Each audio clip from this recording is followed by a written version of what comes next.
بسم اللہ الرحمن الرحیم۔ شمائل ترمذی حضور صلی اللہ علیہ وآلہ وسلم کا حلیہ مبارک۔ حدیث نمبر 2، حضرت انس رضی اللہ تعالی عنہ سے مروی ہے کہ حضور اقدس صلی اللہ علیہ وآلہ وسلم درمیانہ قد تھے، نہ زیادہ طویل اور نہ کچھ چھوٹے، نہایت خوبصورت معتدل بدن والے۔ حضور صلی اللہ علیہ وآلہ وسلم کے بال نہ بالکل پیچیدہ تھے نہ بالکل سیدھے، بلکہ تھوڑی سی پیچیدگی اور گھنگھریالا پان تھا۔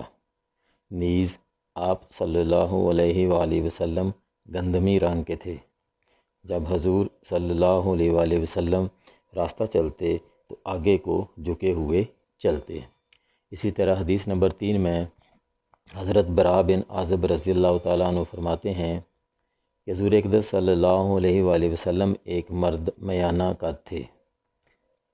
آپ صلی اللہ علیہ وآلہ وسلم کے دونوں مونڈوں کے درمیان قدرے اوروں سے زیادہ فاصلہ تھا، جس سے آپ صلی اللہ علیہ وآلہ وسلم کا سینہ مبارک چوڑا ہونا بھی معلوم ہوتا۔ گنجان بالوں والے جو کان کی لو تک ہوتے تھے۔ آپ صلی اللہ علیہ وآلہ وسلم پر ایک سرخ دھاری کا جوڑا یعنی لنگی اور چادر تھی۔ حضرت براء بن عازب رضی اللہ تعالیٰ عنہ فرماتے ہیں کہ میں نے حضور صلی اللہ علیہ وآلہ وسلم سے زیادہ حسین کبھی کوئی چیز دیکھی ہی نہیں ہے۔ اللہ تعالیٰ سے دعا ہے کہ اللہ تعالیٰ ہمیں صحیح معنوں میں سچا عشق رسول صلی اللہ علیہ وآلہ وسلم عطا فرمائے۔ وآخر دعوانا ان الحمد للہ رب العالمین۔